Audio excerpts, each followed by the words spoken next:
Señor, estamos tan agradecidos de ti, con cuánto amor tú nos amas, cuánto amor tú nos atraes, Señor, con cuánto amor tú nos esperas. Señor, cada día podemos ver cuán interesado estás tú, Señor, de la iglesia, de nosotros.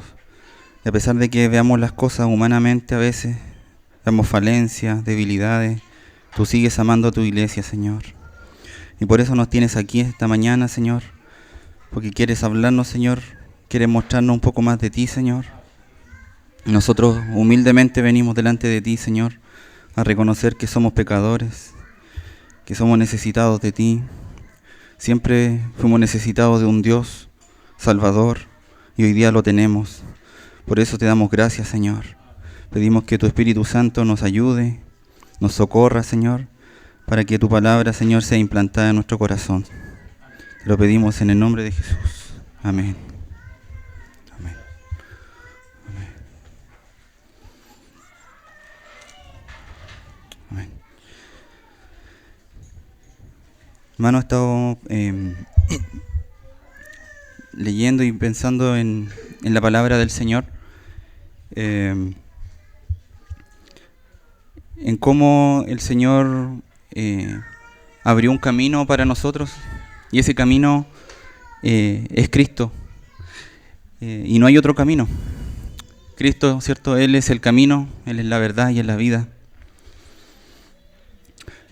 Y si bien es cierto, al principio Adán no tomó la mejor decisión, no tomó el mejor camino, como se decía hoy día, Dios preparó, ¿cierto?, un cordero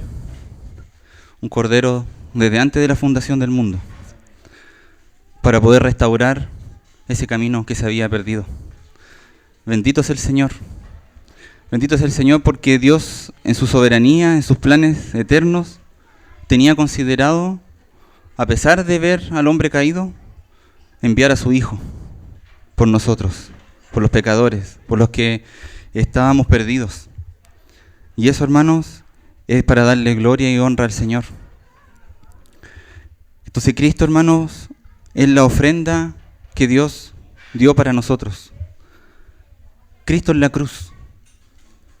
Eso quería hoy día como hablar, hermanos. Esto es lo que compartieron nuestros hermanos en el retiro. Y tomé algunas notas que quería compartirlas para ustedes. Porque creo que, si bien es cierto, Cristo de la cruz es una ofensa, para muchos, ¿cierto?, era un tropiezo, más para los que creían en Él, para los que creyeron en Él, fue vida. Y eso el Señor quiere mostrarnos, hermano, hoy día. Muchos decían, si eres hijo de Dios, desciende de la cruz. También en el Antiguo Testamento se decía que esta cruz y morir en la cruz era maldito el que moría en un madero. Nuestro Señor Jesús murió como un maldito, como un desechado en la cruz, solo, desamparado. Cuando todos estaban con Él, cuando todos le seguían, en ese momento de la cruz Él fue desamparado, fue dejado solo. Los judíos lo rechazaron, los líderes religiosos se indignaron de Él, tuvieron odio hacia Jesús. Los romanos fueron indiferentes al Señor, lo despreciaron. Ellos solamente querían que hubiese paz y tranquilidad en el pueblo, no hubiese alboroto.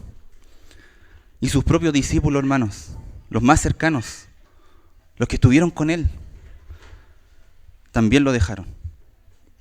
Cuando en el momento de la cruz hubo miedo, hubo duda, hubo abandono, hubieron temores. Y eso tocaba mi corazón porque cuando Esteban compartió la semana pasada respecto al origen del pecado, ¿cierto?, y respecto a la rebelión del hombre, y estas características que están intrínsecas en el hombre, ¿cierto?, y que aparecieron ahí, se mostraron en el Edén respecto a la duda, lo que el Satanás sembró en Adán, en Eva, la duda, son las mismas características que tuvieron los discípulos con el Señor. Duda, temor, huyeron, ¿cierto? Estaban escondidos, se dice que estaban escondidos en una sala por temor a que ellos también fuesen perseguidos después de Cristo. Pero bendito es el Señor que cuando el Señor murió, Él se encontró después con sus discípulos. Él no ascendió directamente al trono, sino que estuvo unos días y se apareció a discípulos, a los suyos, para infundirles aliento, para infundirles nuevamente fe. Y eso es algo que el Señor tiene que hablar a nuestros corazones, hermanos, respecto a la cruz del Señor. Porque la cruz, nosotros todas quizás lo hemos visto como algo como tenebroso, como que algo oscuro, algo difícil, algo que no podemos soportar porque significa morir. Pero es el camino que el Señor dio para nosotros, para la vida. No fue solamente que el Señor tenía que morir ahí en esa cruz, sino que el Señor nació para morir. Él toda su vida fue una vida de abnegación, una vida de entrega, una entrega absoluta. Él dijo, Padre, yo voy a ir a la tierra. Ese cordero, por eso dice Pedro, fue inmolado desde antes de la fundación del mundo. Fue preparado desde antes. Qué bendito es nuestro Señor, hermanos. Entonces, ese camino de la cruz es algo que el Señor vivió en toda su vida. Esa entrega, esa negación, el Señor estuvo siempre haciendo la voluntad del Padre. El Señor siempre quiso mirar el rostro del Padre. Siempre quiso ver el rostro del Padre. Pero llegó un momento en que Él estaba en el Getsemaní y Él dijo, Padre, si es tu voluntad, pasa de mí esta copa, pero que no sea mi voluntad, sino la tuya. Y como decía nuestra hermana, cuando el Señor estaba viendo lo que iba a pasar, Él tuvo gozo. Él tuvo gozo. ¿Por qué? Porque dice que por el gozo puesto delante de Él, Él sufrió la cruz. Por lo tanto, lo que nuestro Señor Jesús soportó, hermanos, fue por un gozo que estaba delante, un gozo que estaba después. Y eso es algo que también el Señor quiere hablarnos respecto a las dificultades de la vida, a las tribulaciones, a las pruebas que nosotros vivimos y enfrentamos. Veamos el ejemplo de nuestro Señor. Por el gozo puesto delante de Él, sufrió. ¿Cuál era ese gozo, hermanos? Tú y yo, restaurados, vueltos al camino, vueltos a la redención, vueltos a ese costado herido donde el Señor fue traspasado y de su costado salió sangre y agua, ¿cierto? El Señor ahí, a través de ese costado herido, derramó toda su sangre, fue vaciado completamente, se despojó, ¿cierto?, de todo lo que Él tenía, pero no tan solo de todas sus credenciales, de toda su gloria, sino que también de su cuerpo. Fue partido su cuerpo, fue su sangre derramada por nosotros. Fue una entrega absoluta, hermano, absoluta. El Señor se dio entero por nosotros. Y ese ejemplo es el ejemplo que tomó también Pablo, ¿cierto? Y para ello quería leer algunos textos que están en la segunda carta de Corintios, en el capítulo 4.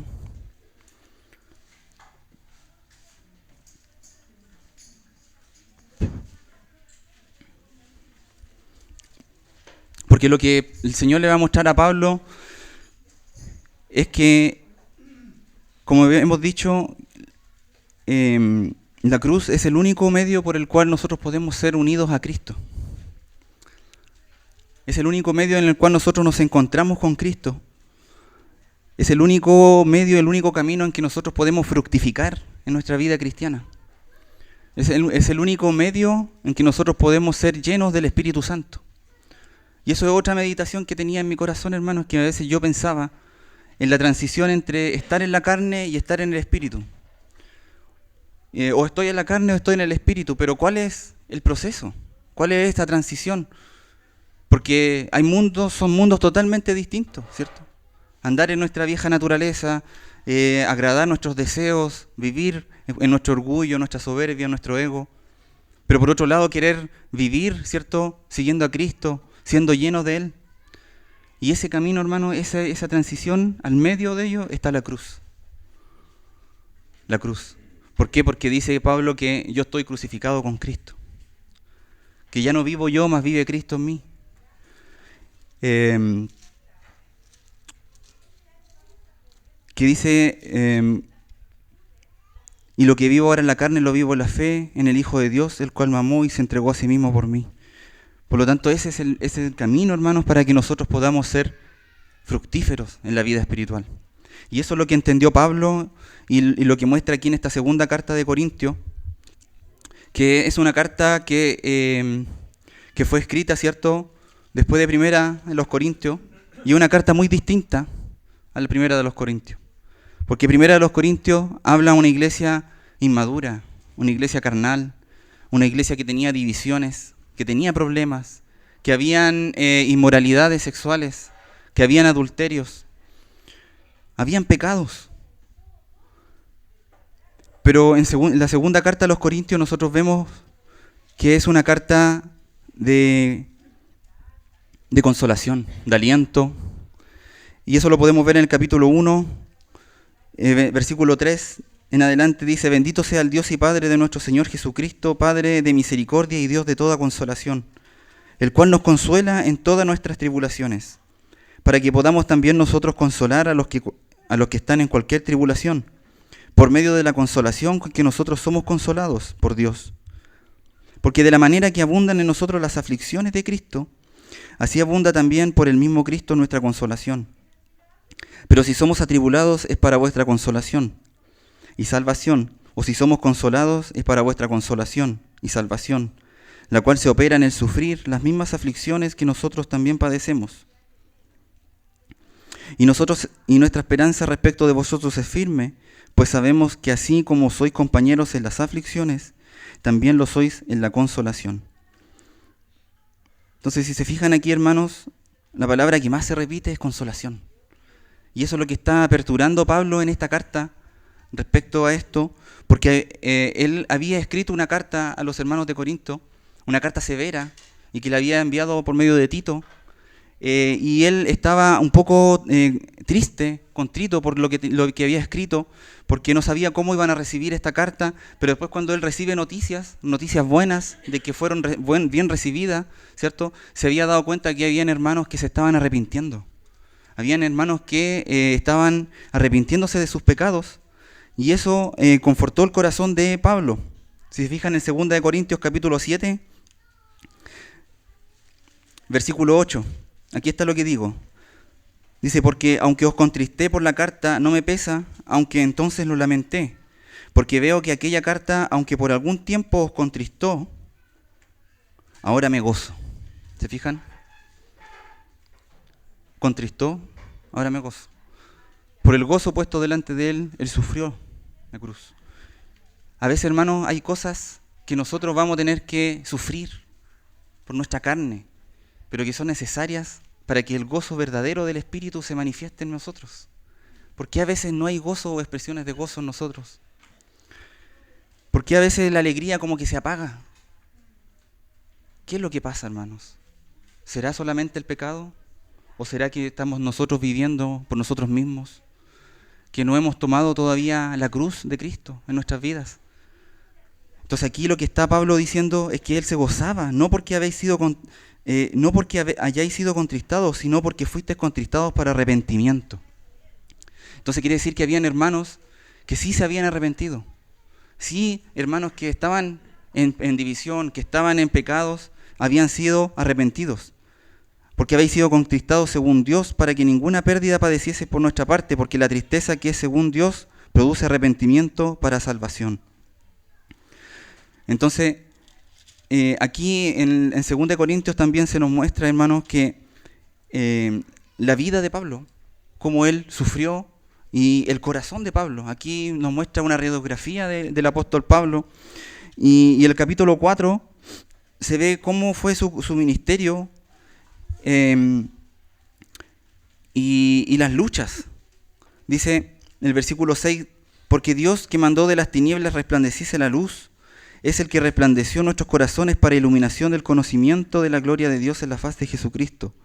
Pero tenemos este tesoro en vasos de barro, para que la excelencia del poder sea de Dios y no de nosotros, que estamos atribulados en todo, mas no angustiados, en apuros, mas no desesperados, perseguidos, mas no desamparados, derribados, pero no destruidos, llevando en el cuerpo siempre por todas partes la muerte de Jesús, para que también la vida de Jesús se manifieste en nuestros cuerpos. Porque nosotros que vivimos siempre estamos entregados a muerte por causa de Jesús, para que también la vida de Jesús se manifieste en nuestra carne mortal, de manera que la muerte actúa en nosotros y en vosotros la vida. Si se fijan aquí, hermanos, Pablo está hablando de un tesoro en vasos de barro, para que la excelencia sea del poder de Dios, sea de Dios y no de nosotros.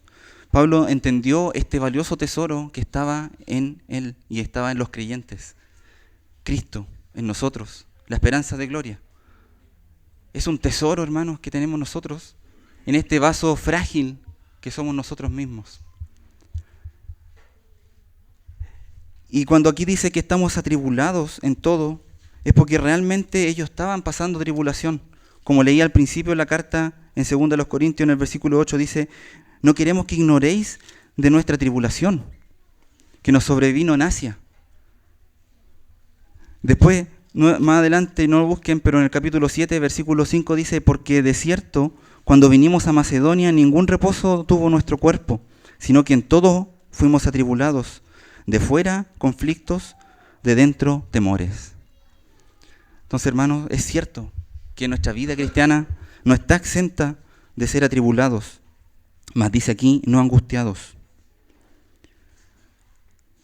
Porque el Señor no nos lleva solamente a ese lugar estrecho para dejarnos ahí, sino que después de ahí nos lleva a un lugar espacioso. Como dice el Salmo 66, versículo 12.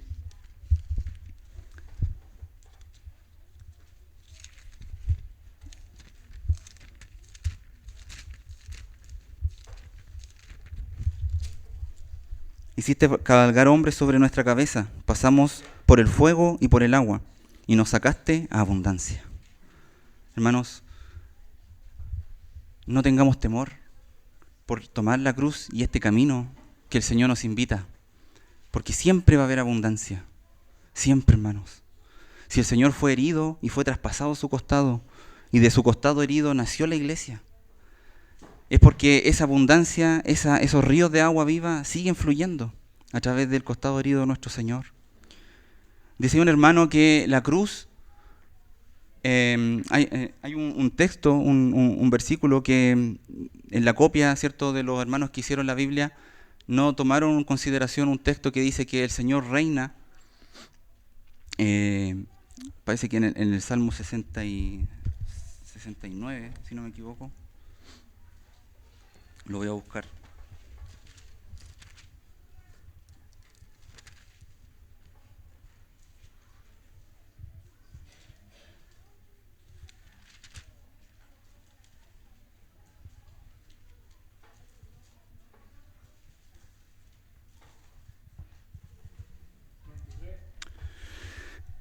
No lo encontré, pero dice: el Señor reina en el madero. Esa frase, en el madero, fue eliminada, según los estudiosos. Justino Mártir fue uno de ellos, y que hacía alusión de que el Señor, a través de la cruz, Él reinó. Él venció, ¿cierto?, las potestades superiores. Él venció la muerte, venció al que tenía el imperio de la muerte, como se testifica, venció al diablo, venció la carne, venció el pecado. Por lo tanto, podemos decir que el Señor es un vencedor en la cruz. No es un Señor moribundo, es un Señor que reina, hermanos, y que hoy día está reinando. Hoy día está sentado en el trono. Y Él dice que ese trono es la cruz de Cristo. Cuando el Señor Jesús aparece en Apocalipsis, hay una visión del Cordero de Dios, el Cordero inmolado en el trono. En el trono. Hermanos, cuando nosotros veamos a Cristo y nosotros resucitemos con Él, vamos a ver un Cordero inmolado. Vamos a ver una cruz, un trono, un Señor reinando en esa cruz, en ese trono. En el principio había un árbol, que era el árbol de la vida, y a Adán no se le permitió estar en ese árbol de la vida. Pero después en el Apocalipsis se habla que está el árbol de la vida, que al que venciere yo le daré de comer el árbol de la vida, que está en medio del paraíso. Y al final del Apocalipsis también se habla del árbol de la vida, y que dice que de ahí sale un río, ¿cierto?, y hojas de este árbol que salen de sanidad para las naciones, Y es el mismo árbol, hermanos, de la vida. Dice, después me mostró en el capítulo 22 un río limpio de agua de vida resplandeciente como cristal que salía del trono de Dios. Un río que salía del trono de Dios y del Cordero. ¿Se fijan? Cuando el Señor Jesús murió y fue clavado y fue traspasado, de su costado salió sangre y agua. Y aquí vemos que en este río limpio, resplandeciente, salía del trono del Cordero y de Dios. Y dice, en medio de la calle de la ciudad, a uno y otro lado del río, un árbol de la vida, que produce 12 frutos, dando cada mes su fruto, y las hojas de árbol era para sanidad a las naciones. Entonces nuestro Señor Jesucristo, hermanos, vino a traer sanidad a las naciones. Y va a haber un día, hermanos, que nuestro Señor Jesús va a venir a reinar, y dice que nosotros también reinaremos con Él. Pero para eso tenemos que también nosotros, en este camino que estamos viviendo, tomar también nuestra cruz, para que también nosotros seamos vencedores. Amén. Fíjense, no dice solamente que estamos atribulados en todo y no angustiados, sino que dice que estamos en apuros, mas no desesperados. Y esa palabra, más no desesperados, es más no sin recursos. En apuros, pero más no sin recursos. ¿Por qué? Porque en Cristo, hermano, están los recursos inagotables. En Cristo está toda la abundancia. En Cristo tenemos todo, hermanos. Por lo tanto, puede que a veces tomar la cruz signifique negarnos a nosotros mismos, renunciar a cosas que son de nosotros, pero tras ello viene una abundancia mucho mayor, mucho mayor. Perseguidos, mas no desamparados. ¿Qué es eso? Mas no desamparados, hermanos.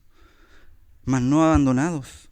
El Señor nos dice, nunca te dejaré, nunca te abandonaré.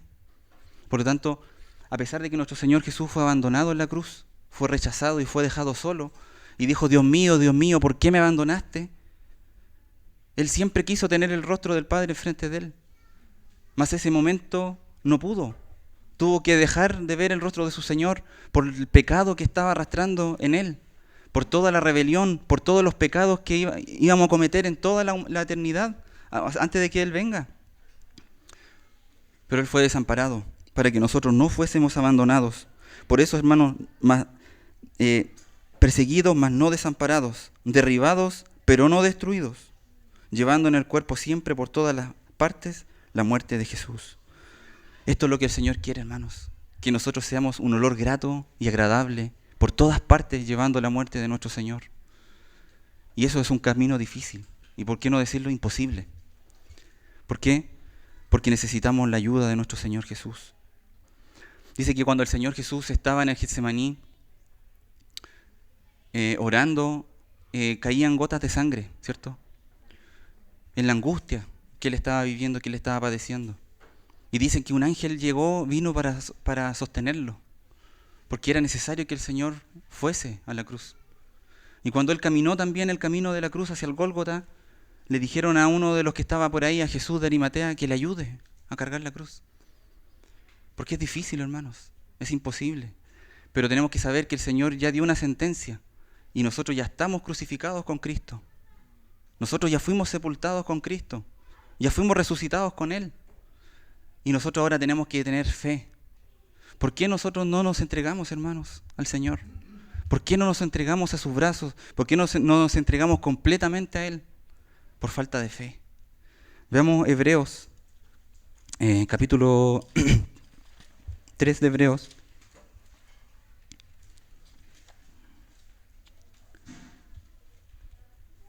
Capítulo 3, versículo 12, dice, mirad, hermanos, que no haya en ninguno de vosotros corazón malo de incredulidad para apartarse del Dios vivo.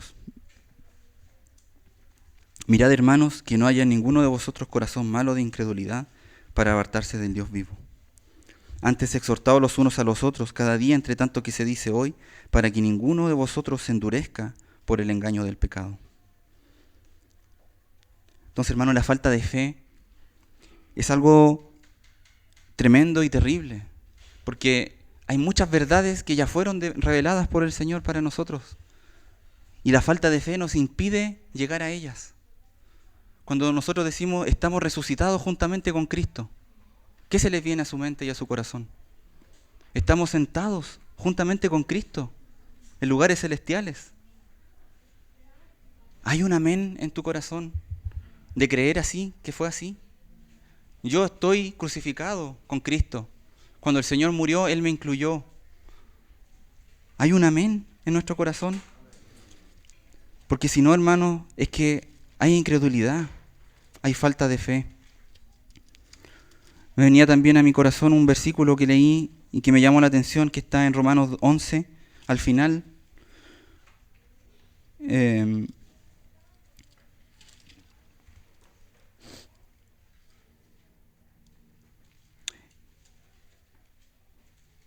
Dice en el versículo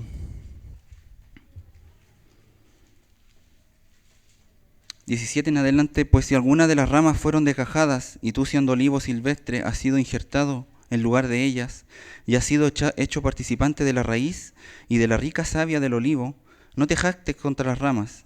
Y si te jactas, sabe que no sustentarás tú a la raíz, sino la raíz a ti. Pues las ramas dirán: fueron desgajadas para que yo fuese injertado. Bien, por su incredulidad fueron desgajadas, pero tú por la fe estás en pie. No te ensoberbezcas, sino teme, porque si Dios no perdonó a las ramas naturales, a ti tampoco te perdonará. Mira pues la bondad y la severidad de Dios, la severidad ciertamente para con los que cayeron, pero la bondad para contigo, si permaneces en esa bondad, pues de otra manera tú también serás cortado. Y aun ellos, si no permanecieren en incredulidad, serán injertados, pues poderoso es Dios para volverlos a injertar.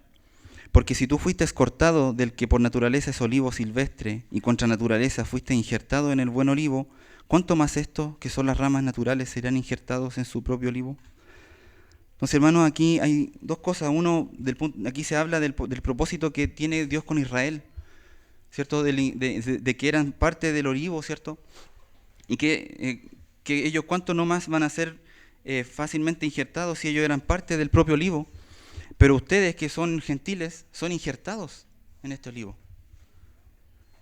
Y eso también venía a mi corazón con lo que estoy hablando respecto a la cruz, porque para hacer un injerto, los que son agrónomos saben, hay que hacer un corte en un árbol, hay que hacer una incisión, y en esa incisión colocar una rama que es de otro árbol. No sé si ustedes han conocido eso. La gente del campo, la gente que les gusta, ¿cierto?, hacer injerto y tener frutos con sabor a durazno y cereza, hacen eso. Y después, cuando eso está seco y está apretado, ¿cierto?, esa rama pasa a ser uno con ese árbol y empieza a recibir la savia y el agua empieza a pasar por el árbol, pero también empieza a llegar a la rama. Y es así que pasó con nosotros. Nosotros no teníamos derecho, ¿cierto?, a estar, pero el Señor nos injertó en esa cruz, en ese costado herido, en esa incisión. El Señor nos metió ahí. Nosotros estamos ahí, hermanos. Por lo tanto, cuando tú sientas que estás solo, que te has salido del camino de la cruz, que te has salido del camino del Señor, porque eso es lo que pasó con los hermanos en Corinto. Habían divisiones, habían separaciones. Y esa palabra división significa descoyuntura. Significa,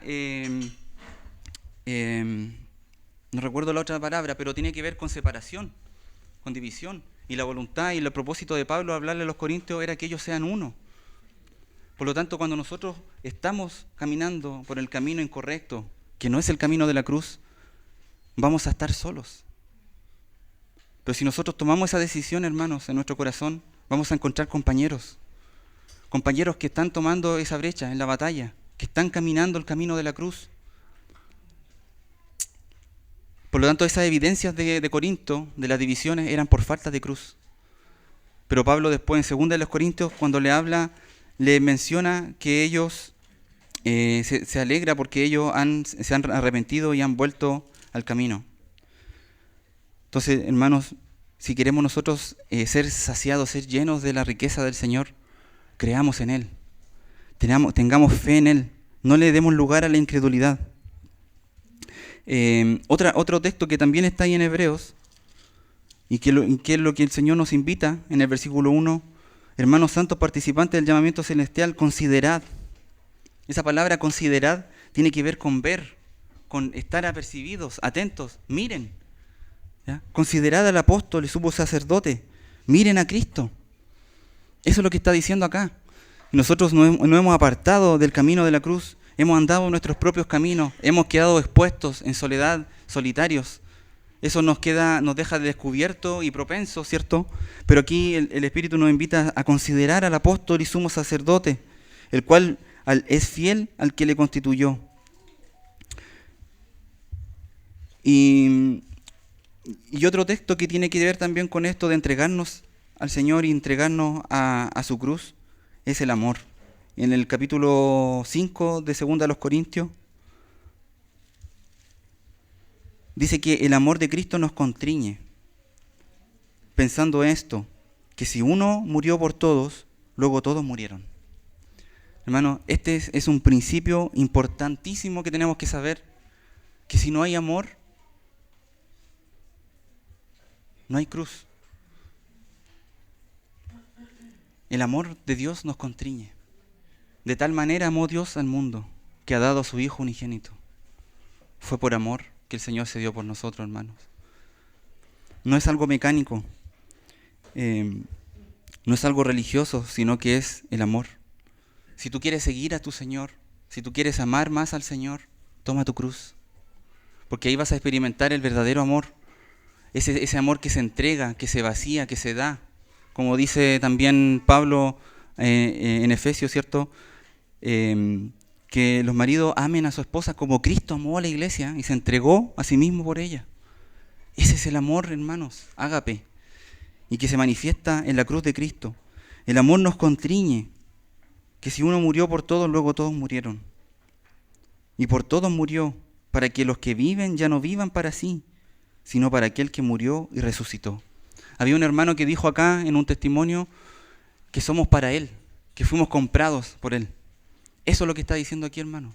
Es el principio de la cruz. Fuimos comprados para ser de Él. Ya no somos de nosotros mismos. Ya no nos pertenecemos a nosotros mismos. El Señor rompió nuestras cadenas. Hoy día somos de Cristo. Amén. Él murió y resucitó por ellos, para que ya no vivan para sí, sino para aquel que murió. Bendito es el Señor. Entonces, volviendo aquí a 2 Corintios capítulo 4, dice, llevando siempre por todas partes la muerte de Jesús, para que también la vida de Jesús se manifieste en vuestros cuerpos. Porque nosotros que vivimos siempre estamos entregados a muerte por causa de Jesús, para que también la vida de Jesús se manifieste en nuestra carne mortal.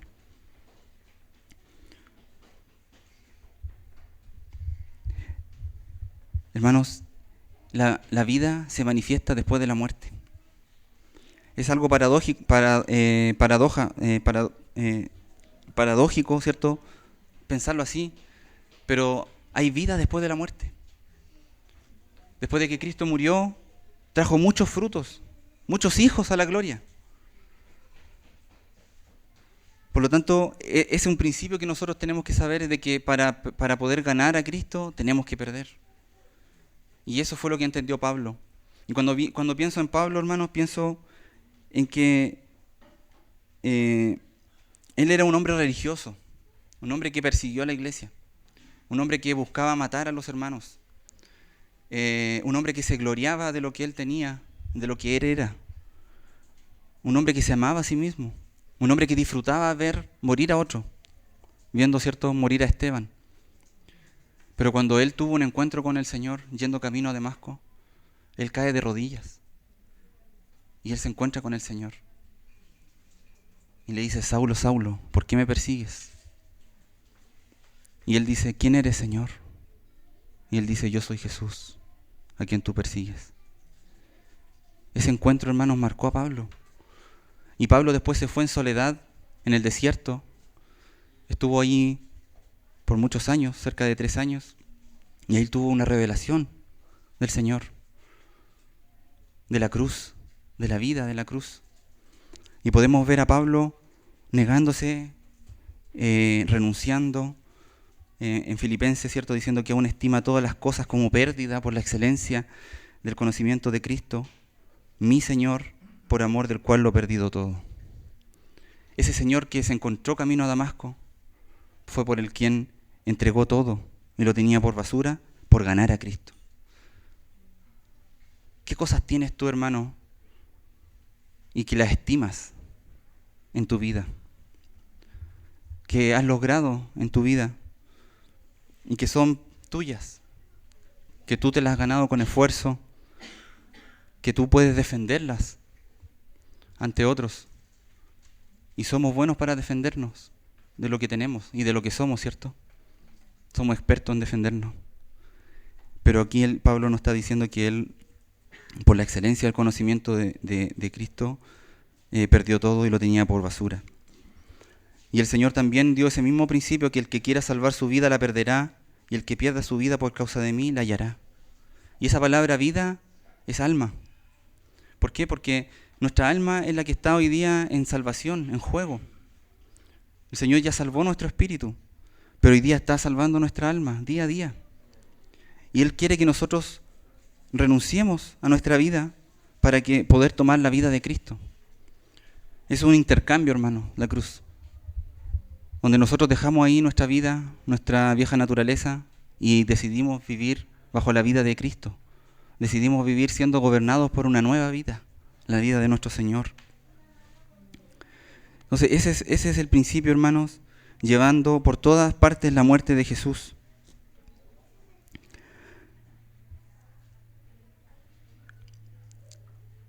Y si nosotros queremos decir esto, no es solamente para decir que Cristo murió por nosotros, por nuestros pecados, sino que cada día muero, cada día renuncio, cada día me entrego para poder consolar a otros, para hacer vida para otros. Y esto, hermanos, yo quería compartirlos porque siento que yo en esto he sido falto, en poder transmitir la vida de Cristo, he sido falto. Hay áreas de mí que no han sido renunciadas, y esto que decía de poder entregarlo todo al Señor. Y creo que a veces nosotros criticamos mucho a los hermanos, o que los ancianos, o que los obreros, o que acá, pero nos falta también mirarnos a nosotros mismos y decir, ¿he tomado la cruz de Cristo yo? Para que otros tengan vida a través de mí. Y ese es mi deseo, hermanos, que el Señor pueda realmente ser un canal para poder transmitir la vida de Cristo. ¿Tú deseas también poder transmitir lo que Cristo es para ti? Toma la cruz y sigue al Señor. Ese es el camino que el Señor nos pone. Aunque abunden las aflicciones, sabemos, hermanos, que no estamos solos. Que nuestro Señor, que fue crucificado, que se entregó por nosotros, está con nosotros. El Espíritu Santo es nuestro ayudador. Él está ayudándonos en esta carrera, ayudándonos cuando estamos en nuestro Getsemaní de angustia. Él está ahí diciéndonos, no temas, avanza, sigue avanzando. Ahí está el Espíritu Santo, hermanos. Así como el Señor decía que los negocios de su Padre tenía que estar, así es donde nosotros tenemos que estar, hermanos. Amén. Hay mucha ganancia en el Señor, en su cruz. Y si nosotros queremos vivir vida espiritual, una vida llena de frutos, necesitamos tomar nuestra cruz y seguirle. Esto no es una palabra que es extraña para nosotros, hermano. Es algo que nosotros conocemos. Pero sin la cruz no podemos vivir la vida cristiana. Todo se va a transformar en rutina, todo se va a transformar en algo mecánico, todo se va a transformar en ritualismo. Pero si queremos tener vidas reales delante del Señor, necesitamos vivir este camino. Si queremos vivir una vida de libertad, tenemos que tomar este camino, esta decisión. Y ahí va a haber libertad, va a haber expresiones de amor, va a haber consolación, como decíamos al principio. Van a haber compañeros. Y no vidas individualistas, no vidas centradas en el ego, Eso es lo que necesitamos, hermanos. Aquí no hay un responsable. Todos somos responsables de tomar nuestra cruz. Amén. Señor, cada día podamos decir, cada día yo muero, Señor. A pesar de que muchas veces, Señor, nosotros queremos vivir nuestra propia vida. Sabemos, Señor, que para poder tener una vida fructífera, una vida llena de ti, necesitamos, Señor, tomar nuestra cruz. Así como tú, Señor, por lo que padeciste, aprendiste la obediencia, así nosotros también, Señor, queremos aprender a obedecerte, Señor, en los padecimientos, en las tribulaciones. Señor, en la cruz podemos, Señor, aprender a vivir, Señor, como tú quieras que vivamos. Perdónanos, Señor, por rechazar la cruz de Cristo. Señor, por tener incredulidad en nuestros corazones. Señor, por no creer, Señor, a tu palabra muchas veces, Señor. Necesitamos tu palabra para ser transformados, para ser, Señor, conducidos, Señor. Sin tu palabra, Señor, nos quedamos como a la deriva, Señor, como un barco. Pero sabemos, Señor, que tú vas a cumplir tu propósito en nosotros. Tú eres el árbol de vida, Señor, que da sanidad, Señor, para nuestro corazón, para nuestra alma. Nosotros, Señor, sabemos y queremos ser saciados por ti, Señor. Volver, Señor, nuevamente a los pies, a la cruz, Señor, así como María, Señor, anhelante, expectante, Señor, de ti. Así queremos estar nosotros, Señor. Queremos tener un encuentro contigo, Señor. Ayúdanos, Señor. Bendecimos, Señor, en tu nombre, Señor, esta palabra para que llegue a nuestros corazones, Señor. Y que el enemigo no la robe, Señor. En el nombre de Jesús. Amén.